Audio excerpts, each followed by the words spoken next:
ನಮಸ್ಕಾರ. ಸೌಜನ್ಯ ಬಗ್ಗೆ ಮಾತಾಡಿದ್ರೆ ದುಡ್ಡಿಸ್ಕೊಂಡಿದ್ಯಾ ಅಂತ ಬರ್ತಾ ಇದ್ದೀರಲ್ಲ. ಈಗ ಯಾರು ದುಡ್ಡಿಸ್ಕೊಂಡಿದ್ದಾರೆ, ಯಾರು ದುಡ್ಡಿಸ್ಕೊಂಡಿಲ್ಲ ನಿಮಗೆ ಕ್ಲೀನಾಗಿ ಗೊತ್ತಾಗುತ್ತೆ. ನ್ಯೂಸ್ ಅಲರ್ಟ್ ಚಂದನ್ ಅವರಿದ್ದಾರೆ, ನೋಡಿರ್ತೀರ ನೀವು. ಅವ್ರ ಬಗ್ಗೆ ಒಬ್ಬ ಗೋಲ್ಡನ್ ಕನ್ನಡಿಗ ಅಂತ, ಅವನ ಹೆಸರೇನಿದೆ ಗೊತ್ತಿಲ್ಲ, ಅವನೊಂದು ಯೂಟ್ಯೂಬ್ ಚಾನಲ್ ಇದೆ, ಬಂದು ನ್ಯೂಸ್ ಅಂಡ್ ಕನ್ನಡ ಅಂತ ಮಂಜುಗೌಡರು ಅವರು ಇಂಟರ್ವ್ಯೂ ಮಾಡ್ತಾರೆ. ಕುತ್ಕೊಂಡು ಅವನದೇ ಬಾಯಿ ಅವನದೇ ಇದು ಅಂತ ಪುಂಕ್ವಾಗಿ ಪುಂಕ್ತಾನೆ. ನನಗಿನ್ನೊಂದು ಅರ್ಥ ಇದೇನು ಗೊತ್ತಾ, ಸುಳ್ಳು ಹೇಳಿದ್ರೆ ಇಷ್ಟು ಬೇಗ ಟಿ ವಿಲಿ ಬರ್ಬೋದು ಅಂತ ಗೊತ್ತಿದ್ರೆ ನಾವೆಲ್ಲ ಯಾವಾಗಲೂ ಟಿ ವಿಲಿ ಬಂದ್ಬಿಡ್ತಿದ್ವಿ. ಫಸ್ಟ್ ಟೈಮ್ ನನಗೆ ಗೊತ್ತಾಗಿದ್ದು, ಒಂದು ಸುಳ್ಳು ಹೇಳಿದ್ರೆ ಟಿ ವಿಲಿ ಬರ್ಬೋದು ಅಂತ. ಏನು ನ್ಯೂಸಲ್ಲೆಲ್ಲ ಹಾಕ್ತಾರ ಒಂದು ಫೋಟೋನ, ಬಾಬಾ ಬಾಬಾ. ಬಟ್ ಅದಕ್ಕೆ ಪ್ರೂಫ್ ಚಂದನ್ ಅವ್ರು ಕೊಟ್ಟಿದ್ದಾರೆ, ಪ್ರತಿಯೊಂದಕ್ಕೂ ಸಾಕ್ಷಿ ಸಮೇತ ಕೊಟ್ಟಿದ್ದಾರೆ. ಅದನ್ನು ನೋಡಿ ನಿಮ್ಮ ಅನಿಸಿಕೆ ನೀಡಿ. ಸುಮ್ಮನೆ ಬ್ಲೈಂಡಾಗಿ ಒಬ್ರ ಬಗ್ಗೆ ಕೂತ್ಕೊಂಡು ನಂಬಿ ಆ ಕಾಗೆ ಹುಟ್ಟಿರೋ ಮಕ್ಕಳು ನನ್ನ ಕಮೆಂಟ್ ಬಾಕ್ಸಲ್ಲಿ ಬಂದು ನನ್ನ ಬಾಯಿಗೂ ಅಮ್ಮ ಅಕ್ಕ ಅಂತ ಬರ್ಸಿ ಯಾಕ್ರೋ ನಾನು ತಲೆ ತಿಂತೀರಾ? ಹೇಳ್ತಿಲ್ವಾ, ನೀವು ಬೈತೀರ, ನಾನು ಬೈತೀನಿ, ಅಷ್ಟೇ ಆಗೋದು. ಇಲ್ವಾ, ಅಡ್ರೆಸ್ ಕೊಡ್ತೀನಿ, ಬರ್ತೀರಾ? ಫಸ್ಟು ಚಂದನ್ ಅವ್ರು ಏನು ಮಾತಾಡೋರೆ ಅಂತ ನೋಡ್ಕೊಬನ್ನಿ. ಅದಾದಮೇಲೆ ನ್ಯೂಸ್ ಅಂಡ್ ಮಂಜು ಅವ್ರ ಬಗ್ಗೆ ಒಂದೆರಡು ವಿಷಯ ಹೇಳಬೇಕು, ಅದನ್ನು ಹೇಳ್ತೀನಿ. ಫಸ್ಟು ಅವ್ರು ಮಾತಾಡೋದು ನೋಡೋಣ, ಅವ್ರ ಕಾಂಟ್ರವರ್ಸಿನ. ನಾಳೆ ಬಂದ್ರೆ ನಾನು ನನ್ನ ಜೊತೆಗಿರಲ್ಲ ಬ್ರೋ, ಅವ್ನು ಪುನೀತ್ ಕೆರೆಹಳ್ಳಿ ಜೊತೆಗಿರೋದು. ನಿಮ್ ಜೊತೆಗಿರಲ್ವಾ? ಒಂದು ಸಜೆಷನ್ ಕೊಡ್ತೀನಿ ನಿಮ್ಗೆ, ಅಥವಾ ಚಿಕ್ಕವನಾಗಿ ಅಥವಾ ನಿಮ್ಮ ಫ್ರೆಂಡ್ ಆಗಿ ತುಂಬಾ ಹುಷಾರಾಗಿರಿ. ನಾನು ಯಾಕೆ ಹೇಳ್ತಾ ಇದ್ದೀನಿ ಬ್ರೋ, ನನಗೂ ನನ್ನೇ ಪುನೀತ್ ಕೆರೆಹಳ್ಳಿದು ಇದು ಬಿಡುಗಡೆ, ಇದು ಎಂತ ವಿಸರ್ಜನೆಗೆ ಹೋಗಿದ್ದೆ ನಾನು. ಓಕೆ. ಅಲ್ಲಿ ಸಿಕ್ಕೊಂಡು ನನ್ನ ಜೊತೆ ಫೋಟೋ ತಕೊಂಡ. ಫೋಟೋ ತಕೊಂಡು ಆಮೇಲೆ ಅದನ್ನ ಹಾಕಿ ಆಮೇಲೆ ಫೋನ್ ಮಾಡ್ದ, ಅಣ್ಣ ನನ್ನ ಪೇಜ್ ಆಲ್ರೆಡಿ ಹೋಗ್ಬಿಟ್ಟಿದೆ, ನೀವು ಒಂದು ಟ್ಯಾಗ್ ಮಾಡಿದ್ರೆ ನಂಗೆ ಹೆಲ್ಪ್ ಆಗುತ್ತೆ, ಪ್ಲೀಸ್ ನನ್ನ. ಇದೇ ಮಂಜುಗೌಡ ಇಂಟರ್ವ್ಯೂ ಮಾಡ್ಲಿಕ್ಕೆ ಕರೆದಾಗ ಬರ್ತೀನಿ ಅಂತ ಒಪ್ಕೊಂಡು ಮಂಜುಗೌಡ್ರ ಮೇಲೆ ಜಗಳ ಮಾಡ್ಕೊಂಡು, ಯಾಕಂತಂದ್ರೆ ಇಂಟರ್ವ್ಯೂ ನಡಿಬಾರ್ದು, ಇವರು ಬಣ್ಣ ಎಲ್ಲ ಬೈಲಾಗ ಹೋಗುತ್ತಲ್ಲ, ನಾವು ಬೈಲ್ ಮಾಡ್ತೀವಲ್ಲ ಬಣ್ಣ ಎಲ್ಲನೂ, ಇಂಟರ್ವ್ಯೂ ನಡಿಬಾರ್ದು ಅಂತ ಮಂಜುಗೌಡ್ರಿಗೆ ಬಾಯಿಗೆ ಬಂದಂಗೆ ಬೈದಿ ಜಗಳ ಮಾಡಿದ್ದಾರೆ ಇದೇ ಚಂದನ್ ಗೌಡ್ರು. ಇದು ಅಣ್ಣ, ಮಂಜು ಅಣ್ಣವ್ರದ್ದು ನಾಳಕ್ ಆಗಲ್ತಂತೆ, ಬಿಕಾಸ್ ಅವರ ಅಜ್ಜಿಗೆ ಹಾರ್ಟ್ ಅಟ್ಯಾಕ್ ಆಗೈತಂತೆ. ಅದೆಲ್ಲ ಮುಗಿಸ್ಕೊಂಡ್ ಬಂದ್ಮೇಲೆ ಮಾಡುವ ಅಂತವ್ರೆ. ಈಗ ಅವ್ರದ್ದು ಬಿಡು, ನನ್ನ ಚಾನಲ್ ಬಂದು ಕುತ್ಕೊಂಡೇನು ಆಗಲ್ಲ ಅಣ್ಣ, ನಾನು ಅವ್ರದ್ರಲ್ಲ ಇಂಟರ್ವ್ಯೂ ಕೊಟ್ಟಿರೋದು, ಅವ್ರ ಚಾನಲ್ ಕೊಡ್ಬೇಕು. ಸರಿ, ಹಂಗಾರೆ ಒಂದು ವಿಡಿಯೋ ಮಾಡ್ಬಿಡಿ ಈಗ ನಿಂದ್ರಲ್ಲೇ. ನಾನು ಈ ತರ ಅಲಿಗೇಷನ್ ಮಾಡಿದ್ದೀನಿ ಅವ್ರ ಮೇಲೆ, ಅದನ್ನ ಇನ್ನೊಂದ್ 2 ದಿನ ಆಗುತ್ತೋ 3 ದಿನ ಆಗುತ್ತೋ ನಾನು ಪ್ರೂವ್ ಮಾಡ್ತೀನಿ, ಅವರು ಬಂದು ಕುತ್ಕೊಳ್ತಾರೆ ಇಂಥ ಚಾನಲ್ ಅಲ್ಲಿ ಅಂತ ಒಂದು ವಿಡಿಯೋ ಮಾಡ್ಬಿಡು. ಇಲ್ಲ ನಾನು ಯಾಕಣ್ಣ ವಿಡಿಯೋ ಮಾಡಾನೆ? ನಾನು ಹೇಳು. ಒಂದೇ ನಿಮಿಷ. ಉದಯಣ್ಣ ಗೊತ್ತಾ? ಯಾವ ಉದಯ್? ಉದಯ್ ಗೊತ್ತಿರುತ್ತೆ ಅಣ್ಣ. ನೀವು ಜೂಡಿಯೋ ಪಾಡಿ ಸೀರಿಯಸ್ ಎಪಿಸೋಡ್ ಬಿಡಿ, ನಾವು ಎಪಿಸೋಡ್ ಬಿಡ್ತೀವಿ, ಅದು ಎಂಡ್ ಮಾಡ್ತೀವಿ. ಉದಯ್ ಯಾರು ಅಂತ ನಿಮ್ಗೆ ಗೊತ್ತಾಗುತ್ತೆ, ಹುಡುಕಿ. ಸರಿ. ಅವ್ನ್ಗೆ ದೊಡ್ಡವರು ಚಿಕ್ಕವರು ಅಂದ್ರೆ ಮರ್ಯಾದಿನಲ್ಲ, ಸಿಕ್ದವ್ರಿಗೆಲ್ಲ ಅಮ್ಮನು ಅಕ್ಕನು ಅಂತೆಲ್ಲ ಬೈತಾನೆ. ಸೌಜನ್ಯ ಅವ್ರ ತಾಯಿಗೆನೆ ಬೈದಿದ್ದಾನೆ, ನಾನು ಅದಕ್ಕೆ ಟ್ರಿಗರ್ ಆಗಿದ್ದು. ಏನಂತ ಬೈದಿದ್ದಾನೆ? ತಪ್ಪಿ ನೀನ್ ಏನಾದ್ರು ಪ್ರೂವ್ ಮಾಡಿದ್ದು ನಿಜವೇ ಆಯ್ತು ಅಂತಂದ್ರೆ ಅವ್ರಿಗೆ ನಾನು ಫೋನ್ ಮಾಡ್ತೀನಿ, ಕ್ಯಾಮ್ರಾ ರೆಕಾರ್ಡ್ ಆನ್ ಮಾಡ್ಕೊಂಡು. ಇವ್ನು ಹೇಳಿದ್ನಲ್ಲ, ಅವನು ಚಂದ್ರನವರು ನನಗೆ ಇಲ್ಲೋಗ್ಬಿಟ್ಟಿದ್ದೀನಿ ಅಂತ ಅನ್ಕೊಂಡು ನನ್ನೆಲ್ಲ ಬ್ಲಾಕ್ ಮಾಡ್ಬಿಟ್ಟವ್ರೆ, ನನ್ನ ನಂಬರ್ ಫೋನೇ ಎತ್ತಲ್ಲ ನಂದು ಅಂತ ಮೆನ್ಷನ್ ಮಾಡಿ ಹೇಳೋನೆ. ಇನ್ನೊಂದು ರೆಕಾರ್ಡಲ್ಲಿ ಹೇಳ್ತಾನೆ ಇವನು, ಅದನ್ನು ಪ್ಲೇ ಮಾಡ್ತೀನಿ, ಕೇಳಿಸ್ಕೊಳ್ಳಿರಂತೆ. ಸೊ ನಾನೇನ್ ಮಾಡ್ತೀನಿ, ಆಗ ಕಿರಿಕಿರಿತವ್ರಿಗೆ ಕ್ಯಾಮ್ರಾ ಆನ್ ಮಾಡ್ಕೊಂಡು ಇದ್ರ ಬಗ್ಗೆ ಕಂಪ್ಲೀಟ್ ಆಗಿ ಜನರಿಗೆ ಮಾಹಿತಿ ಕೊಡೋಣ ಅಂತ ಅನ್ಕೊಂಡು ಕಿರಿಕಿರಿತವ್ರಿಗೆ ಫೋನ್ ಮಾಡ್ತೀನಿ. ಅವರು ರೆಸ್ಪಾಂಡ್ ಮಾಡಲ್ಲ. ಆಗ ಪಟ್ಟಂತ ಏನ್ ಮಾಡ್ತೀನಿ, ಈ ಸುಮಂತ್ ಅನ್ನೋಂತವನು ಕಿರಿಕಿರಿತವ್ರ ಜೊತೆ ಫೋಟೋ ತಗೊಂಡು ಹೋಗ್ತು ಧರ್ಮಸ್ಥಳದ ಮುಂದೆ ಒಂದು ಫೋಟೋವನ್ನು ಅಪ್ಲೋಡ್ ಮಾಡಿರ್ತಾನೆ ಸಾಮಾಜಿಕ ಜಾಲತಾಣದಲ್ಲಿ. ಹೇಗಿದ್ರು ಸುಮಂತ್ ನಂಬರ್ ಇತ್ತಲ್ಲ, ಸುಮಂತ್ಗೆ ಫೋನ್ ಮಾಡ್ತೀನಿ. ಇವ್ನು ಹೇಳಿದೇನು, ನನ್ನ ನಂಬರ್ ಇಟ್ಕೊಂಡಿಲ್ಲ, ಅವರು ಡಿಲೀಟ್ ಮಾಡ್ಬಿಡವ್ರೆ ಅಂತ. ನಾನು ಫೋನ್ ಮಾಡಿದ ತಕ್ಷಣ ಅವನೇನಂದ, ಹಲೋ ಯಾರು? ನಾನು ನಂಬರ್ ಇಟ್ಕೊಂಡಿದ್ನ, ಅವ್ನ ನಂಬರ್ ಡಿಲೀಟ್ ಮಾಡಿದ್ನ. ಈಗ ಕೊಡ್ರಪ್ಪ ಉತ್ತರನ. ಈಗ ಕಮೆಂಟ್ಸ್ ಅಲ್ಲಿ ಹೋಗಿ ಹೇತ್ ಬಿಡ್ತಿದ್ರಲ್ಲ, ಅವ್ನು ಹೇಳಿದ ತಕ್ಷಣನೇ ಇವ್ನು ಮಾಡಿದ್ದೆ ನಿಜ, ಇವ್ನು ಬಿಟ್ಟಿದ್ದೆ ನಿಜ, ಪುಂಗಿ ಊದ ತಕ್ಷಣ ಹೋಗ್ಬಿಟ್ಟು ಆವುಗಳ ತರ ಆಡ್ಬಿಟ್ರೆ ಕಚಡ ನನ್ನ ಮಕ್ಳು ಕೆಲವರು ಹೋಗ್ಬಿಟ್ಟಲ್ಲಿ. ಕೊಡ್ರ ಉತ್ತರನ. ಈಗ ಮೊದಲನೇ ಅಲಿಗೇಷನ್ ಫೇಲ್. ಸುಮಂತ್, ನೀನು ಮಾಡಿರ್ತಕ್ಕಂಥ ಮೊದಲ ಆರೋಪ ಏನು, ನನ್ನ ನಂಬರ್ನ ಡಿಲೀಟ್ ಮಾಡ್ಬಿಟ್ಟವ್ರೆ, ನಾನು ಧರ್ಮಸ್ಥಳ ಪ್ರವಾಗ ಹೋದೆ ಅನ್ನೋ ಕಾರಣಕ್ಕೆ ಅಂತ. ನಿನ್ನ ನಂಬರ್ನ ಡಿಲೀಟ್ ಮಾಡಿರಲಿಲ್ಲ. ಡಿಲೀಟ್ ಮಾಡಿದ್ರೆ ನಿನ್ನ ನಂಬರ್ ನಾನು ಹೆಂಗೆ ಫೋನ್ ಮಾಡ್ತಿದ್ದೆ, ಕಿರಿಕಿರಿತವ್ರಿಗೆ ಒಂಚೂರು ಫೋನ್ ಕೊಡಪ್ಪ ಅಂತ. ಯಾವತ್ತು ಮಾಡಿರೋದು? ಆಗಸ್ಟ್ 7ನೇ ತಾರೀಕು. ಎಲ್ಲ ಪ್ರೂಫ್ ಇದೆ. ಓಕೆ, ಸೊ ನೆಕ್ಸ್ಟ್ ಏನಾಯ್ತು ಹಾಗಾದ್ರೆ? ಈ ಹುಡುಗನ ಅಲಿಗೇಷನ್ ಇದು ಚಂದನ್ ಗೌಡ್ರು ಬಟ್ಟೆ ಅಂಗಡಿಯಿಂದ ಸ್ಟಾರ್ಟ್ ಆಗೋದು. ಸೊ ಅವ್ರ ಮೇಲೆ ಅಲಿಗೇಷನ್ ಬಿದ್ದಂಗೆ ಆಗುತ್ತಿದ್ದು. ನಾವು ಮಾತಾಡಿರೋದು ಇವರ ಓಮಿನಿ ಕಾರಲ್ಲಿ. ನಾವು ಮಾತಾಡಿ ಸಪರೇಟ್ ಬಂದು ಮಾಮೂಲಿ ನಾವು ಮಾತಾಡಿರೋದು. ಬಟ್ ಇಲ್ಲಿ ನಮ್ಮ ವಿಪರ್ಯಾಸ ನಾನು ಯಾಕೆ ಬಂದು ಇಲ್ಲಿ ಹೇಳ್ತಾ ಇದೀನಿ ಅಂತಂದ್ರೆ ವಿಪರ್ಯಾಸ ಚಂದನ್ ಗೌಡ್ರು ನಾನು ಏನೋ ಅನ್ಕೊಂಡಿದ್ದೆ, ಅಯ್ಯೋ ಜೆನ್ಯೂನ್ ಪರ್ಸನ್ ಅನ್ಕೊಂಡಿದ್ದೆ. ಅಯ್ಯೋ. ತುಂಬಾ ಸಪೋರ್ಟ್ ಮಾಡಿದ್ದಾರೆ ನಾನು ಸ್ಟಾರ್ಟಿಂಗ್ ಬೆಳಿಬೇಕಾದ್ರೆ, ಅಯ್ಯೋ ಜೆನ್ಯೂನ್ ಪರ್ಸನ್ ಅನ್ಕೊಂಡಿದ್ದೆ. ಅಯ್ಯೋ. ಅಭಿಮಾನ ಕೇಳ್ಕೊಂಡು ಅವ್ರು ಹೇಳ್ತಾರೆ ಅಂತ ನಾನು ಅನ್ಕೊಂಡಿದ್ದೆ. ಅಯ್ಯೋ ಚಂದನ್ ಗೌಡ್ರು ಅಲ್ಲಿಗೆ ಬೀಳ್ತಾರೆ, ಚಂದನ್ ಗೌಡ್ರು ದುಡ್ಡಿನ ವ್ಯವಹಾರ ಇದೆ ಅಂತ ನನಗೆ ಗೊತ್ತಿರ್ಲಿಲ್ಲ. ನಾನು ಅವ್ರು ನೋಡಿರೋ ವ್ಯಕ್ತಿ ಬೇರೆ, ಬಟ್ ಈಗ ಅವ್ರು ಆಗಿರೋ ವ್ಯಕ್ತಿ ಬೇರೆ. ಹೌದಾ? ಇದಕ್ಕೆಲ್ಲ ಫಂಡ್ ಇಲ್ಲನೇ ಅಪ್ಪನ ಏನ್ ಮಾಡ್ತಾ ಇಲ್ಲ, ಫಂಡ್ ಅವ್ರು ಏನ್ ಮಾಡಲ್ಲ, ಅವ್ರ ಬಗ್ಗೆ ನಂಗೆ ಚೆನ್ನಾಗಿ ಗೊತ್ತು. ರಾಮ ಇದ್ದೇ ಮಾಡೋದು ಅವ್ರಿಗೆ. ಅಭಿ ನನಗೆ ಫಂಡ್ ಮಾಡ್ತೀನಿ ಅನ್ನೋದು ನಾನು ಏನೇನು ಅಲ್ಲ. ಇವತ್ತೇನೋ ಸ್ವಲ್ಪ ಗುರುತಿಸ್ಕೊಂಡಿದ್ದು, ಧರ್ಮಸ್ಥಳ ಪ್ರಕಾರಕ್ಕೆ ಬಂದು ಗುರುತಿಸ್ಕೊಂಡಿದ್ದು, ಇವತ್ತೇನೋ ಸ್ವಲ್ಪ ಗುರುತಿಸ್ಕೊಂಡಿರ್ಬೋದು. ಬಟ್ ಅವಾಗಿನ ನಲ್ಲಿ ನಾನು ಏನೇನೋ ಅಲ್ಲ. ನಾನು 1,000 ಸಬ್ಸ್ಕ್ರೈಬರ್ಸ್ ಇದ್ರು ಅಷ್ಟೇ ಯೂಟ್ಯೂಬಲ್ಲಿ. ಇನ್ಸ್ಟಾದಲ್ಲಿ 35,000 ಇದ್ರು. ಅವಾಗಿನ ನನಗೆ ಅಮೌಂಟ್ ಕೊಡ್ತೀನಿ ಬಾ ಅಂತ ಕರೆದ್ರು. ಚಂದನ್ ಗೌಡ್ರು ಕೊಟ್ಟಿದ್ದಪ್ಪ ಅಲ್ಲ, ನಾನು ಹೇಳ್ತೀನಿ ಚಂದನ್ ನೀವು ಡೈರೆಕ್ಟ್ ಆಗಿ ಅಲಿಗೇಷನ್ ಮಾಡ್ತಾ ಇದ್ದೀರಾ ಅಂದ್ರೆ ಅದಕ್ಕೆ ಬೇಕಾಗಿರೋದು ಸಾಕ್ಷಿ ಆಧಾರಗಳಿದ್ರು ಇದೆಯಾ ನಿಮ್ಮ ಹತ್ರ, ಅಥವಾ ಜಸ್ಟ್ ಅಲಿಗೇಷನ್ ಮಾಡ್ತಾ ಇದ್ದೀರಾ? ಅಂದ್ರೆ ಹಿಂಗಿರ್ಬೋದು, ಅವ್ರಿಗೂ ಕೊಟ್ಟಿರ್ಬೋದು, ಕೊಡಲ್ಲ ಏನು ಮಾಡಲ್ಲ, ಜಸ್ಟ್ ಅಲಿಗೇಷನ್ ಅವ್ರು ಕೊಟ್ಟಿರ್ಬೋದು.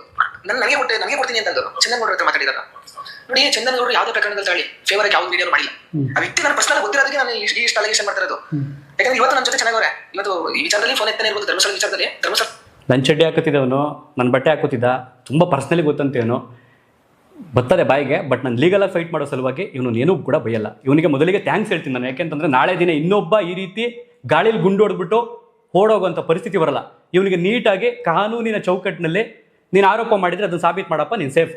ನೀನು ಆರೋಪ ಮಾಡಿದ್ದು ಸಾಬೀತು ಮಾಡಲಿಲ್ಲ ಅಂತಂದರೆ ನಿನಗೇನು ಶಿಕ್ಷೆ ಅಂತ ಐತಲ್ಲ, ಅದು ನಾನು ಫೈಟ್ ಮಾಡ್ತೀನಿ ನಾನು ಕಾನೂನಿನ ಪ್ರಕಾರ. ಸೊ ಹಾಗಾಗಿ ಇವನಿಗೆ ನಾನು ಏನೂ ಕೂಡ ಕೆಟ್ಟ ಶಬ್ದಗಳಲ್ಲಿ ಬಳಸೋದಿಲ್ಲ. ಯಾಕೆಂದ್ರೆ ಅವ್ನು ಅಣ್ಣ ಅಂತ ಮಾತಾಡೋನೆ, ನಾನು ಅವನ ತಮ್ಮನ ಥರನೇ ಮಾತಾಡಿಸ್ತೀನಿ. ಕೇಳಿಸ್ಕೊಳ್ಳಿ. ಚೆನ್ನಾಗೈತಾರೆ, ನನಗೆ ಚೆನ್ನಾಗೇ ಇದ್ದಾರೆ, ಎಲ್ಲ ಇದು ಮಾಡ್ತಿದ್ದಾರೆ. ಬಟ್ ನನ್ನ ಹೇಳೋದೇನಂತಂದ್ರೆ ಆ ವ್ಯಕ್ತಿ ಯಾವತ್ತೂ ಒಬ್ರು ಫೇವರ್ ಮಾತಾಡಿದ್ದಲ್ಲ. ಮಾತಾಡಿಲ್ಲ ಯಾವ ವಿಚಾರದಲ್ಲಿ. ಈ ವಿಚಾರದಲ್ಲಿ ಫೇವರ್ ಮಾತಾಡಬೇಕು, ಈ ವಿಚಾರದಲ್ಲಿ ಯಾಕೆ ನಮ್ಮನ್ನು ಇಗ್ನೋರ್ ಮಾಡಬೇಕು, ಈ ವಿಚಾರದಲ್ಲಿ ಅವ್ರು ಏನು ಬರ್ತಾ ಇಲ್ಲ, ಯಾವ ದುಡ್ಡು ಬರ್ತಾ ಇಲ್ಲ ಅಂತಂದ್ರೆ ನಮ್ಮನ್ನ ಯಾಕೆ ಇಗ್ನೋರ್ ಮಾಡಬೇಕು, ವ್ಯಕ್ತಿನ ಯಾಕೆ ಕಳ್ಕೋಬೇಕು. ಜನ ನೋಡುವ ಕೆಟ್ಟ ಮಾತಾಡೋದಿಲ್ಲ, ಎಲ್ಲೂ ಮಾತಾಡೋದಿಲ್ಲ, ಮಾತಾಡೋ ಅವಶ್ಯಕತೆ ನನಗೂ ಇಲ್ಲ. ಅವ್ರನ್ನ ಕೆಟ್ಟ ಮಾತಾಡ್ಬೇಕು, ನಮ್ಗೆ ಏನಾಗಬೇಕಾಗಿತ್ತು. ಸ್ಟಾರ್ಟಿಂಗ್ ಹೆಲ್ಪ್ ಮಾಡಿದ್ದಾರೆ, ನಮ್ಗೆ ಬೆಳಿಗ್ಗೆ ಹೆಲ್ಪ್ ಮಾಡಿದ್ದಾರೆ, ಏನೋ ಅಲ್ಲೇ ಹೋದಾಗ ನಿಂತ್ಕೊಂಡಿದ್ದಾರೆ. ಬಟ್ ನಾನು ಹೇಳ್ತೀನಿ ಅವ್ರು ಆಗೈತೆ ಫಂಡ್. ಸುಮಂತ್ ಒಂದು ದೊಡ್ಡ ಅಲಿಗೇಷನ್ ಮಾಡಿದ್ಯಾ, ನಾನು ಹೇಳ್ತೀನಿ ಅವ್ರಿಗೂ ಆಗೈತೆ ಫಂಡ್ ಅಂತ ಕೊನೆಯಲ್ಲಿ ಹೇಳಿದ್ಯಾ, ಆರಂಭದಲ್ಲಿ ಹೇಳಿದ್ಯಾ. ಅಭಿ ನನಗೆ ಫಂಡಿಂಗ್ ಮಾಡಕ್ಕೆ ಬಂದವನೇ ಅಂತಂದರೆ ಅವ್ರಿಗೂ ಮಾಡಿರಬಹುದು ಅಂತ ಹೇಳಿದ್ಯಾ. ಒಂದು ಸ್ಪಷ್ಟತೆಯಲ್ಲಿ ನಿಂತ್ಕೋ, ಲಾಸ್ಟಲ್ಲಿ ನೀನು ಸ್ಪಷ್ಟತೆಯಾಗಿ ನಿಂತ್ಕೊಂಡಿದ್ಯಾ ಏನಂತಂದರೆ ಅವ್ರಿಗೂ ಫಂಡ್ ಆಗಿದೆ ಅಂತ ಹೇಳ್ತೀನಿ ಅಂತ. ಓಕೆ, ನೀನು ಇದನ್ನು ಪ್ರೂವ್ ಮಾಡಬೇಕಾಗುತ್ತೆ. ಅಪ್ಪಿ ನೀನು ಇದನ್ನು ಪ್ರೂವ್ ಮಾಡಲಿಲ್ಲ ಅಂತಂದರೆ ಕಾನೂನು ಏನು ಮಾಡಬೇಕು ಅದನ್ನು ಮಾಡುತ್ತೆ. ಸೊ ಹಾಗಾಗಿ ನಾನು ಕೈ ಕಟ್ಕೊಂಡು ತಾಳ್ಮೆಯಿಂದ ನೋಡ್ತೀನಿ. ತುಂಬ ಜನ ಏನೇನೆಲ್ಲ ಬೈದ್ಬಿಟ್ರಿ, ಆ್ಯಕ್ಚುಲಿ ರೀಸನ್ ತಿಳ್ಕೊಂಡಿದ್ದೀರಾ. ನನಗೆ ಬೇಬಿಯಾಗಿ 5 ದಿನ ಆಗಿದೆ. ಸೋಮವಾರ ಡಿಸ್ಚಾರ್ಜ್ ಮಾಡ್ಕೊಂಡು ಮನೆಗೆ ಹೋಗ್ತೀವಿ.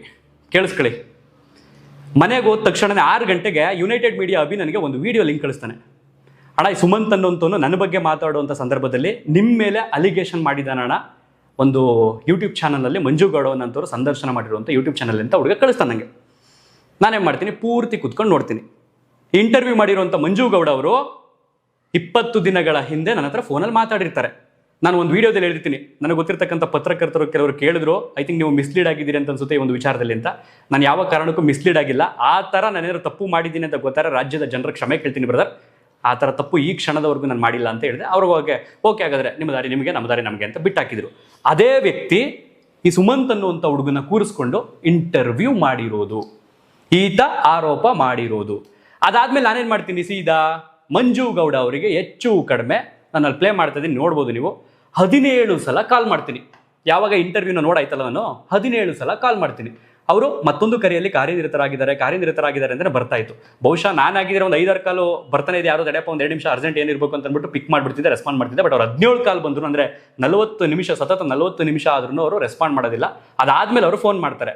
ಇವ್ರು ಯಾವಾಗ ಫೋನ್ನ ರೆಸ್ಪಾಂಡ್ ಮಾಡಲ್ವಲ್ಲ, ಆವಾಗ ನಾನು ಇದೇ ಮಹಾನುಭಾವ ಸುಮಂತಂಗೆ ಫೋನ್ ಮಾಡ್ತೀನಿ. ಹಲೋ, ಹೇಳಣ್ಣ. ರೆಕಾರ್ಡ್ ಹಾಕೊಳ್ಳೋ ಇದನ್ನ, ಹಾಂ ಹೇಳಿ. ರೆಕಾರ್ಡ್ ಹಾಕೋ ಇದನ್ನ ಫಸ್ಟು. ಮತ್ತೆ ಅವ್ನು ಮಂಜು ಕಾಲ್ ಮಾಡು, ನೀನು ಇಂಟರ್ವ್ಯೂ ಮಾಡಿದ್ದಾನಲ್ಲ. ಹಾಂ, ನಾನು ಕಾಲ್ ಪಿಕ್ ಮಾಡ್ತಿಲ್ಲ, ಅವನು ಕಾನ್ಫರೆನ್ಸ್ ತಗೋ. ಅಲ್ಲ ಏನು ಹೇಳಿ, ಕಾನ್ಫರೆನ್ಸ್ ತಗೊಳ್ಳೋ ಫಸ್ಟು, ಆಮೇಲೆ ಹೇಳ್ತೀನಿ. ಅಲ್ಲ ಏನು ಮಾತಾಡಿನಾ? ನನ್ನ ಬಗ್ಗೆ ಒಂದು ಚಾನಲಲ್ಲಿ ನೀನು ಇಂಟರ್ವ್ಯೂ ಕೊಟ್ಟಿದ್ಯಲ್ವಾ, ಮಾತಾಡಿದ್ಯಲ್ವಾ?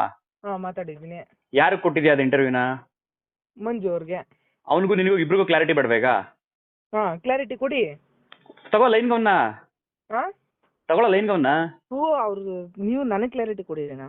ನಿನಗೆ ಕೊಡೋದಲ್ಲ ಕೊಡ ಕ್ಲಾರಿಟಿನ. ಈಗ ನಿನಗೆ ಕೊಟ್ಟರೆ ಕ್ಲಾರಿಟಿನ, ನೀನು ನಾಳೆ ದಿನ ಇನ್ನೂ ಒಂದು ಸುಳ್ಳು ಹೇಳ್ತೀಯಾ. ಡೈರೆಕ್ಟ್ ಆಗಿ ನೀನು ಇಂಟರ್ವ್ಯೂ ಮಾಡೋನಲ್ಲ. ನಿಜ ಹೇಳಿದೀನಿ. 10 ನಿಮಿಷ. ಸರಿ. ವೆಯ್ಟ್ ಮಾಡಾಯ್ತು. ಈಗ 10 ನಿಮಿಷ ಕಿರಿಕಿರ್ತಿರೋ ಲೈನ್ ತಗೊಳ್ತೀನಿ, ಕೇಳ. 1 ನಿಮಿಷ, 10 ನಿಮಿಷ ಕಿರಿಕಿರ್ತೀನಿ, ಲೈನ್ ತಗೊಳ್ತೀನಿ. ನೀನು ಎಲ್ಲಿ ಇಂಟರ್ವ್ಯೂ ಕೊಟ್ಟಿದ್ಯಾ ಅದೇ ಜಾಗ ಬಂದು ನಾನೇ ಇಂಟರ್ವ್ಯೂ ಕೊಡ್ತೀನಿ, ನೀನು ಕುತ್ಕೋಬೇಕು ಜೊತೆಲಿ. ನನ್ನ ಬಗ್ಗೆ ನನ್ನ ಹತ್ರ ಒಂದು ಸಣ್ಣ ದಾಖಲೆ ಇದ್ರು ನೀನು ಕಾಲಿಗೆ ಬಿದ್ಬಿಡ್ತೀನಿ. ನೀನು ನನಗಿಂತ ಚಿಕ್ಕವನಾಗಿರ್ಬೋದು, ನೀನು ನನಗಿಂತ ಚಿಕ್ಕವನಾಗಿರ್ಬೋದು, ಸರಿನಾ? ನಾನು ನೀನ್ ಮಾಡಿರ್ತಕ್ಕಂತ ಆರೋಪದಲ್ಲಿ ನನ್ನ ಮೇಲೆ ನೀನು ಹೊರತಿರ್ತಕ್ಕಂತ ಅಪವಾದದಲ್ಲಿ ಒಂದು ಸಣ್ಣ 0.0 ಪಾಯಿಂಟ್ ಅಷ್ಟು ನಾನೇನಾದ್ರು ತಪ್ಪು ಮಾಡಿರ್ತಕ್ಕಂತ ವ್ಯಕ್ತಿ ಅನ್ನೋದನ್ನ ಸಾಬೀತ್ ಮಾಡಿದೆ ಅಂತಂದ್ರೆ ನೀನು ಎಲ್ಲರ ಮುಂದೆ ನಿನ್ ಕಾಲ್ ತೊಳ್ಬಿಟ್ಟು ಬರ್ತೀನಿ ಕಣ. ನೀನು ಎಲ್ಲಿ ಇಂಟರ್ವ್ಯೂ ಕೊಟ್ಟಿದ್ಯಲ್ಲ ಆ ಜಾಗ ಹೇಳು, ನಾನು ಅಲ್ಲಿಗೆ ಬರ್ತೀನಿ. ಮಂಜುನು ಕರಿ, ಅದೇ ಇಂಟರ್ವ್ಯೂನ ನಾನು ಕುತ್ಕೊಳ್ತೀನಿ, ನನ್ನ ಮುಂದೆ ನೀನ್ ಮಾತಾಡು. ಅಣ್ಣ ಇರಿ ಒಂದ್ ನಿಮಿಷ, ಇವಾಗ ನಾನು ದಾಖಲೆಗಳು ಕೊಡ್ತೀನಿ, ಅದು ಬೇರೆ.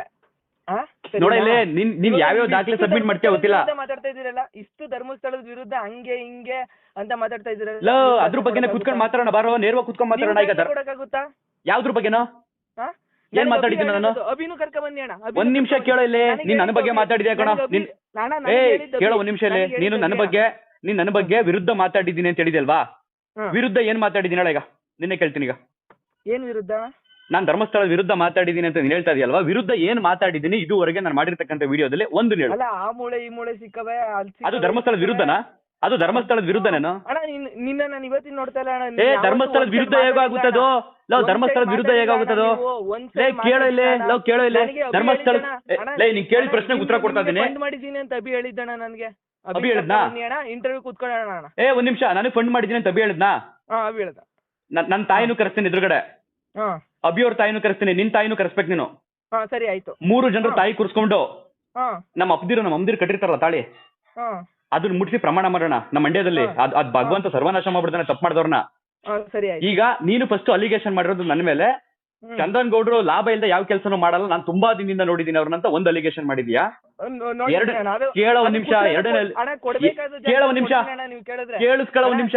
ನಿನ್ನ ಹಣ ಅಂತ ಮಾತಾಡಬೇಡ, ನನ್ ಗೌರವ ಬೇಡ ನಿಂದಿನು.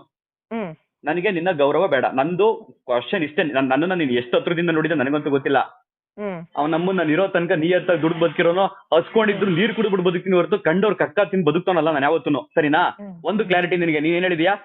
ಮುಂಚೆ ಎಲ್ಲ ಫೋನ್ ಎಲ್ಲ ಎತ್ತುತ್ತಿದ್ರು, ಈಗ ಎತ್ತಿಲ್ಲ. ಎಷ್ಟು ಫೋನ್ ಮಾಡಿದ್ಯಾ ನಂಗೆ ನೀನು? ಇವಾಗ ಧರ್ಮಸ್ಥಳದ ಇನ್ಸಿಡೆಂಟ್ ಆದ್ಮೇಲೆ, ನ್ಯೂಸ್ ಬಂದ್ಮೇಲೆ SIT ರಚನೆಯಾಗಿ ಒಂದು ಪ್ರೂಫ್ ತೋರ್ಸೋ ನಂಗೆ. ನೀನ್ ಫೋನ್ ಮಾಡೋದಕ್ಕೆ ಒಂದು ಪ್ರೂಫ್.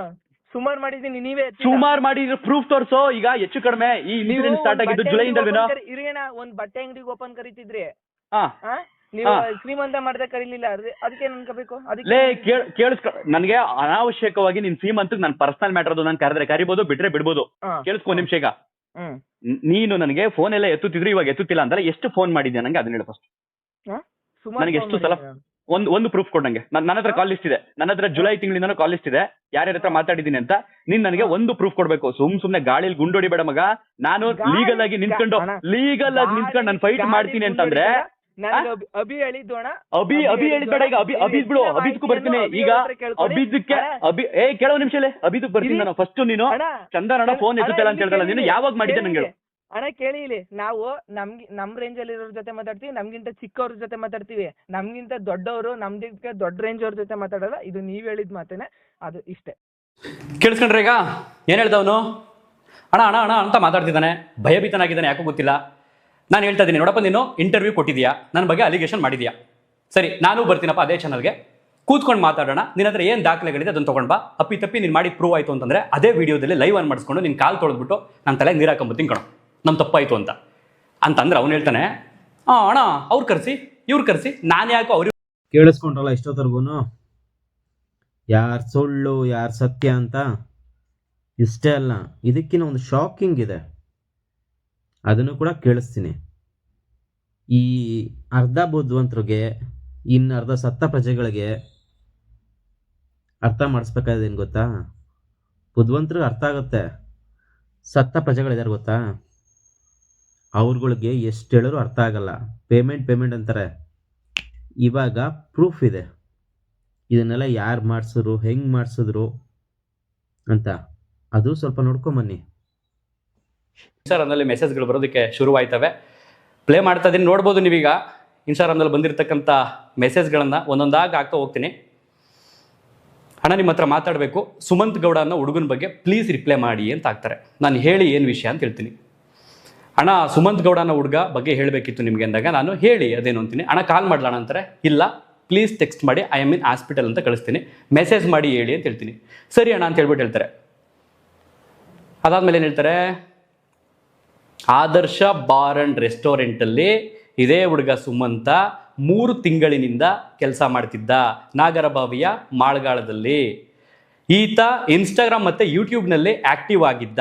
ನಂತರ ಸೌಜನ್ಯ ಪ್ರಕರಣದಲ್ಲಿ ಮತ್ತೆ ಸಮೀರ್ ಧ್ವನಿ ಎತ್ತುವ ವಿಡಿಯೋ ಮಾಡಿದ ಮೇಲೆ ಇವನು ಅವರ ವಿರುದ್ಧ ವಿಡಿಯೋ ಮಾಡ್ತಾ ಬಂದ.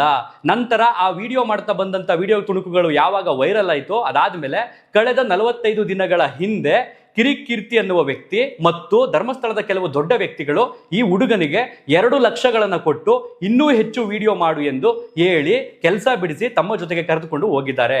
ಇದರ ಬಗ್ಗೆ ಅಲ್ಲಿ ಕೆಲಸ ಮಾಡುವ ಹುಡುಗರನ್ನ ಕೇಳಬಹುದು ಅಂತ ಹೇಳ್ತಾನೆ. ಇದೇ ದಾಖಲೆ ಬಹುಶಃ ಏನಾದ್ರು ಸುಮಂತ್ಗೆ ನನ್ಗೆ ಯಾರಾದ್ರೂ ಆರೋಪ ಮಾಡಿಬಿಟ್ಟಿದ್ರೆ ಇಷ್ಟು ಸಿಕ್ಬಿಟ್ಟೈತೆ ಬನ್ನಿ ಅಂತ ಕರ್ಕೊಂಬರೋನು. ನನ್ನ ರಿಯಾಕ್ಷನ್ ನೋಡೋ ಅವ್ರಿಗೆ ಕೊಟ್ಟಿರೋ ರಿಪ್ಲೈನ, ಸಾಕ್ಷಿ ದಾಖಲೆಗಳು ಇಲ್ಲದೆ ಯಾವುದನ್ನು ನಂಬುವುದು ಬ್ರದರ್, ಆ ರೀತಿ ಆಗಿದೆ ಅನ್ನೋದಕ್ಕೆ ಪ್ರೂಫ್ಸ್ ಇದ್ರೆ ಕಳಿಸಿ ಮಾತನಾಡುವ, ಅದನ್ನು ಹೊರತುಪಡಿಸಿ ಮೇಲೊಬ್ಬ ದೇವರಿದ್ದಾನೆ, ಯಾರಿಂದ ತಪ್ಪಿಸಿಕೊಂಡರೋ ಆ ದೇವರಿಂದ ತಪ್ಪಿಸಿಕೊಳ್ಳೋಕೆ ಆಗುತ್ತಾ ಅಂತ ಅಂದ್ಬಿಟ್ಟು ನಾನು ಅದನ್ನ ಅಲ್ಲಿಗೆ ಮುಗಿಸ್ತೆ. ಆ ಹುಡುಗ ಹೇಳ್ತು, ಬಾರಲ್ಲಿರೋ ಕ್ಯಾಶಿಯರ್ನ ಕೇಳಿ ಅಥವಾ ಅಲ್ಲಿ ಕೆಲಸ ಮಾಡೋ ಹುಡುಗರನ್ನ ಕೇಳಿದ್ರೆ ಎಲ್ಲ ಗೊತ್ತಾಗುತ್ತೆ ನಿಮಗೆ. ಅಣ್ಣ ನಿಮ್ಗೆ ಹೇಳ್ಬೇಕು ಅನ್ನಿಸ್ತು ಹೇಳ್ದೆ, ನಾನು ಹೇಳಿದ್ರಲ್ಲಿ ಯಾವುದು ಸುಳ್ಳಿಲ್ಲ, ನೀವೇ ವಿಚಾರಿಸ್ಬೋದು. ನೀವು ಯಾರ ಕಡೆ ಇದ್ದೀರಾ ಏನು ಮಾಡ್ತೀರಾ ಗೊತ್ತಿಲ್ಲ ಅಣ್ಣ, ನಿಮ್ಮ ಯೂಟ್ಯೂಬಲ್ಲಿ ಲಾಸ್ಟ್ 4 ಇಯರ್ಸಿಂದ ಫಾಲೋ ಮಾಡ್ತಾ ಇದ್ದೀನಿ, ಆ ನಂಬಿಕೆ ಮೇಲೆ ನಿಮ್ಗೆ ಹೇಳ್ತಿರೋದು ಅಂತ ಹುಡುಗ ಇನ್ಸ್ಟಾಗ್ರಾಮ್ನಲ್ಲಿ ಮೆಸೇಜ್ ಮಾಡಿ ಮುಗಿಸುತ್ತೆ. ಏನಪ್ಪ ಸುಮಂತ, 4-5 ತಿಂಗಳಿಂದ ಮಾಳ್ಗಾಲದಲ್ಲಿ ಬಾರಲ್ಲಿ ಕೆಲಸ ಮಾಡ್ತಿದ್ದಂತೆ ನೀನು, ಅದಾದ್ಮೇಲೆ ನಿನ್ನ ಒಂದು ಆರೋಪ ಮಾಡಿದ್ದಾರೆ. ಅವ್ರ ಹೆಸರು ನಾನು ಯಾಕೆ ಹೇಳಿ ಪಾಪ, ಆ ಹುಡುಗ ಮಾಡಿರ್ತಕ್ಕಂಥ ಆರೋಪ ಅದು, ಇಂಥವ್ರು ಬಂದು ಕರ್ಕೊಂಡೋಗಿದ್ದಾರೆ ಅಂತ. ಬಹುಶಃ ಕಿರಿಕೀರ್ತಿಯವರು ಇದೇ ನನ್ನ ಮೇಲೆ ಅಲಿಗೇಷನ್ ಬಂದಿದೆ ಅನ್ನೋ ಕಾರಣದಿಂದ ಆ ಹುಡುಗೊಂದು ಇನ್ಸ್ಟಾಗ್ರಾಮ್ ಐಡಿ ಬೇಕಾದ್ರೆ ನಾನು ನಿಮ್ಗೆ ಕಳಿಸ್ತೀನಿ, ಪ್ರೂವ್ ಮಾಡ್ಕೋಬಹುದು. ಆತ ಏನು ಮಾಡಿದ್ದಾನೆ ಈಗ ಅಲ್ಲಿ ಪ್ರೂವ್ ಮಾಡ್ತಾರೆ ಅಂತ ಅವನ ಐಡಿ ಇರೋದ್ರಿಂದ ಡೈರೆಕ್ಟಾಗಿ ನೀವು ಫೇಸ್ ಮಾಡ್ಕೋಬಹುದು. ಸೊ ನಾನು ಸುಮಂತ್ ಒಂಥರ ಗಾಳಿಲಿ ಗುಂಡೊಡಿಯಲ್ಲ, ಯಾರು ಯಾರಿಗೆ ಹೇಳಿದರೋ ಅದು ಯಾವ ರೀತಿ ಪ್ರೂಫಲ್ಲಿ ಇದೆ ಅನ್ನೋದನ್ನು ಕೂಡ ಪ್ರಸಾರ ಮಾಡಿದ್ದೀನಿ. ಸೊ ಹಾಗಾಗಿ ಕಿರಿಕೀರ್ತಿಯವರು ಇವನು ಕರ್ಕೊಂಡೋಗಿದ್ದಾರಾ ಅಥವಾ ಇವನು ಸುಳ್ಳು ಹೇಳ್ಕೊಂಡಿದ್ದಾನ ಗೊತ್ತಿಲ್ಲ, ಸುಮಂತ ಸ್ಪಷ್ಟನೆ ಕೊಡಬೇಕಾಗುತ್ತೆ. ಯಾಕೆಂದ್ರೆ ಈಗ ಕಿರಿಕೀರ್ತಿಯವರ ಹೆಸರು ಕೂಡ ಇದರಿಂದ ಪ್ರಸ್ತಾಪ ಆಗ್ತೈತೆ. ಇವಾಗ ಹೇಳ್ರಪ್ಪ, ಯಾರ್ಯಾರಿಗೆ ಪೇಮೆಂಟ್ ಮಾಡ್ತಾ ಇದ್ದಾರೆ, ಯಾರ್ಯಾರನ್ನ ಕರ್ಕೊಂಡು ಹೋಗ್ತಿದ್ದಾರೆ, ಯಾರು ಧರ್ಮಸ್ಥಳದ ಬಗ್ಗೆ ಮಾತಾಡ್ತಾ ಇದ್ದಾರೆ, ಯಾರು ಸೌಜನ್ಯ ಬಗ್ಗೆ ಮಾತಾಡ್ತಾ ಇದ್ದಾರೆ, ಈಗಲಾದರೂ ಅರ್ಥ ಮಾಡ್ಕೊಂಡು ಹೇಳಿ, ಸರಿನಾ? ಇಲ್ಲ ಕಿರಿಕೀರ್ತಿ ಅವನು ಯಾರು ಅಂತಾನೆ ಗೊತ್ತಿಲ್ಲ ಅಂತೆಲ್ಲ ಹೇಳಕ್ಕೆ ಹೋಗ್ಬೇಡಿ. ಅದಕ್ಕೂ ಅಥವಾ ಒಂದು ಕ್ಲಿಪ್ ಇದೆ, ಅದನ್ನು ಆಗ ತೋರಿಸ್ಬಿಡ್ತೀನಿ, ಅದನ್ನು ನೋಡ್ಕೊಂಡು ಖುಷಿ ಪಡ್ಕೊಂಬಿಡ್ರಿ. ಆ ಕ್ಲಿಪ್ಪನ್ನ ಕರೆಕ್ಟಾಗಿ ನೋಡಿ, ಓಕೆನಾ?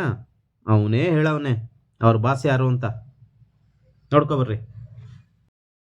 ಹೊಸಬ್ರು ಬಂದಿರೋದು ಬಿಡಿ, ಕೀರ್ತಿ ಅಣ್ಣವ್ರು ವಿಡಿಯೋ ಮಾಡಿರೋದ್ರಿಂದ ಬಂದಿರೋದು ಬಿಡಿ, ನನ್ನ ಫಾಲೋವರ್ಸ್ ಬೇಕಲ್ಲ ನನಗೆ, ಅವ್ರು ಹಾಕಿರೋ ಭಿಕ್ಷೆ ಬೇಡ ನನಗೆ. ಕೀರ್ತಿ ಅಣ್ಣವರು ಈಗ ಭಿಕ್ಷೆನೇ ಅದು ನನಗೆ, ದುರಂಕಾರದಿಂದ ಹೇಳ್ತಾ ಇಲ್ಲ, ಅದೊಂದು ಇದರಿಂದ ಹೇಳ್ತಾ ಇರೋದು, ಆ ಅಣ್ಣ ಕೊಟ್ಟಿರೋ ಭಿಕ್ಷೆ ಅದು. ಇವತ್ತು ಅವ್ರ ಋಣದಲ್ಲೇ ಇರ್ತೀನಿ, ಯಾಕಂತಂದರೆ ಅವ್ರು ಮಾಡಿಲ್ಲ ಅಂತಂದಿದ್ರೆ ನನ್ನ ಫಾಲೋವರ್ಸ್ ರೀಚ್ ಆಯ್ತಿದ್ನೋ ಆಗ್ತಿರ್ಲಿಲ್ವ. ಅವ್ರು ಮಾಡಿರೋದಕ್ಕೆ ನನಗೊಂದಷ್ಟು ಜನ ಬಂದವ್ರೆ, ಬಟ್ ನನ್ನ ಫಾಲೋವರ್ಸ್ ನೋಡಿದ್ರಲ್ಲ.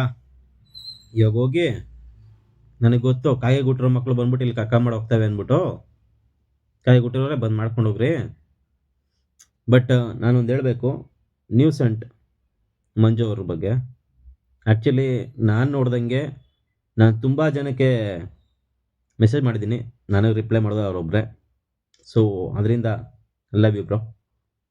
ಯಾಕಂದರೆ ಅವರು ವೀಡಿಯೋ ಮಾಡಬೇಕಾಗಿತ್ತು, ಮಾಡಿದ್ದಾರೆ, ಹಾಕಿದ್ದಾರೆ. ನನಗೆ ಗೊತ್ತಿರೋ ಅವ್ರದ್ದೇನು ತಪ್ಪಿಲ್ಲ. ಇವಾಗ ಅವ್ನು ಬರಲ್ಲ ಅಂದರೆ ಅವ್ರೇನು ಮಾಡೋಕ್ಕಾಗಲ್ಲ. ಸೊ ನಾನು ಅವ್ರ ಜೊತೆ ಹೋಗಿ ಮೀಟ್ ಆಗಬೇಕಾಗಿತ್ತು. ಅದನ್ನು ಬೇಕಿದ್ರೆ ನಾನೊಂದು ಸ್ಕ್ರೀನ್ಶಾಟ್ ಹಾಕ್ತೀನಿ, ನೋಡ್ಕೊಡ್ರಿ. ಹೋಗ್ಬಿಟ್ಟು ಅವ್ರ ಜೊತೆ ಒಂದು ವೀಡಿಯೋ ಮಾಡಬೇಕು ಅಂತ ಅಂದ್ಕೊಂಡೆ, ಬಟ್ ನನ್ನ ಫ್ರೆಂಡ್ ಹೇಳ್ದ, ಬೇಡ ಮಗ ತಪ್ಪಾಗುತ್ತೆ, ಅವರು ಕೀರ್ತಿ ಫ್ರೆಂಡು, ನೀನೋಗಿ ಅಲ್ಲೇನೋ ಮಾತಾಡಿ ಅಲ್ಲೇನೋ ಹೆಚ್ಚು ಕಮ್ಮಿ ಆಗಿ ಕರ್ಕೊಂಡೋಗಿ ಸ್ಟೇಷನ್ಗೆ ಕುಂಡ್ರಿಸ್ಬಿಟ್ರೆ ಯಾವನಿಗೆ ಬೇಕು ಅಂತ. ಸೊ ಅದರಿಂದ ಅವ್ರನ್ನ ಮೀಟ್ ಮಾಡೋಕ್ಕಾಗಲಿಲ್ಲ. ಸಾರಿ ಬ್ರೋ, ಬಟ್ ಸಿಗ್ತೀನಿ. ಬಟ್ ಅವ್ರ ಜೊತೆ ನಾನೊಂದು ವೀಡಿಯೋ ಮಾಡಬೇಕು ಅಂತ ಅಂದ್ಕೊಂಡಿದ್ದೆ. ಯಾಕಂದರೆ 1-2 ಕ್ವಶನ್ಗಳಿತ್ತು ಕೇಳಬೇಕು ಅಂತ ಅಂದ್ಕೊಂಡಿದ್ದೆ. ಬಟ್ ಈ ಗ್ಯಾಪಲ್ಲಿ ಅವ್ರಿಗೆ ಪೊಲಿಟಿಷನ್ ಎಲ್ಲ ತುಂಬ ಈಸಿ, ಹೋಗೋದು ಬರೋದು. ನಮಗೆಲ್ಲ ಒಂದ್ಸರಿ ಹೋಗೂ ಇಲ್ಲ, ನೋಡೂ ಇಲ್ಲ, ಇನ್ನು ಹೋದರೆ ಬಿಡಿಸ್ಕೊಂಬಿಡೋರು ಇಲ್ಲ. ನಾವು ದುಡ್ದು ನಾವು ತಿನ್ನಬೇಕು. ಈ ಪ್ರಾಬ್ಲಮ್ಸ್ ಎಲ್ಲ ಇರೋದ್ರಿಂದ ನಮ್ಮ ಹುಡುಗ ಹೇಳಿದ್ದು ಸರಿ ಅನ್ನಿಸ್ತು, ಅದಕ್ಕೆ ಆಗಿಲ್ಲ. ಡೌಟ್ ಇದರಲ್ಲಿ ಆಗ್ತೀನಿ, ನೋಡ್ಕೊಳ್ಳಿ, ಓಕೆನಾ? ಸೊ ಅವನಿಗೆ ಏನು ಉತ್ತರ ಕೊಡಬೇಕು ನೀವು ಕೊಟ್ಕೊಳ್ಳಿ, ಏನು ಕ್ವಶನ್ ಕೇಳಬೇಕು ಕೇಳ್ರಿ. ಸೌಜನ್ಯ ಪರ ನಿಂತ್ಕೊಂಡಿದ್ದೀವಿ ಅಂತ ಮಾತ್ರ ನಾವು ಯಾರೋ ದೇಶ ದ್ರೋಹಿಗಳಲ್ಲ, ಇಲ್ಲ ಪಾಕಿಸ್ತಾನದಿಂದ ಬಂದವರಲ್ಲ. ನಾವು ಒಂದು ಹೆಣ್ಣಿಗೆ ನ್ಯಾಯ ಕೇಳ್ತಾ ಇದ್ದೀವಿ ಅಷ್ಟೇ. ಅದು ಯಾವನೇ ಮಾಡಿರಲಿ, ಅದು ಯಾವುದೇ ಜಾಗದಲ್ಲಿ ಆಗಿರಲಿ ನಮಗದು ಬೇಕಾಗಿಲ್ಲ. ನಮಗೆ ಬೇಕಾಗಿರೋದು ನ್ಯಾಯ ಅಷ್ಟೇ. ಕಾಗೆ ಮಕ್ಕಳ, ಬಾಯ್ ಬಾಯ್ ಬಾಯ್ ಡಾರ್ಲಿಂಗ್ಸ್.